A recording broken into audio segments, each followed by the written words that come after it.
আমরা যে ফেসবুক এবং ইউটিউব এবং বিভিন্ন যে অ্যাপস গুলো রয়েছে সেগুলো যে আমরা ব্যবহার করছি, তো এই ব্যবহার করার ক্ষেত্রে কিন্তু আমরা বিপদে পড়তে পারি।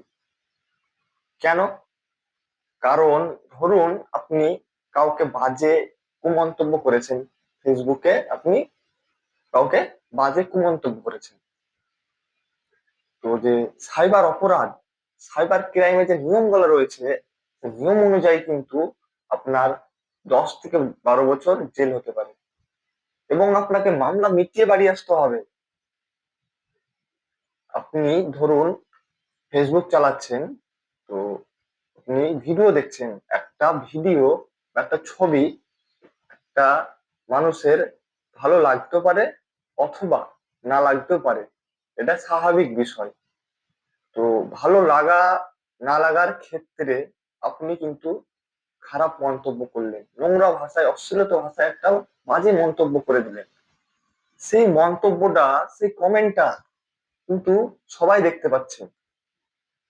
তো আপনি যারকে করেছেন এই মানে এই কমেন্টটা, যে মন্তব্যটা আপনি যাকে করেছেন, তিনার মান সম্মান হানি হতে পারে, তিনাকে খারাপ লাগতে পারে। তিনি যদি চান যে আপনাকে একটা উপযুক্ত একটা শিক্ষা দিবে, কিন্তু তিনি পারেন। আপনার নামে যদি সাইবার ক্রাইমের মামলা করে, তো সেক্ষেত্রে আপনাকে যেতে হবে জেলে।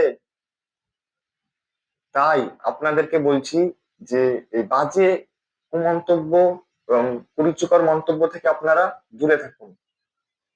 কারণ আপনার একটা ফেসবুকে ভিডিও দেখছেন বা ফটো দেখছেন, আপনার ভালো লাগছে না, আপনি ওটাকে স্কিপ করে দিবেন, তুলে দিবেন এভাবে।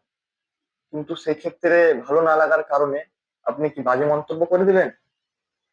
এটা কখনোই করবেন না, নইলে আপনি বিপদে পড়বেন। ধরুন আপনি কারোর জন্য আপনি একটা পার্টি করেন, আপনি বিপক্ষ পার্টি ভিডিও পোস্ট করেছে, সেক্ষেত্রে আপনি কোনো একটা বাজে মন্তব্য করে দিলেন।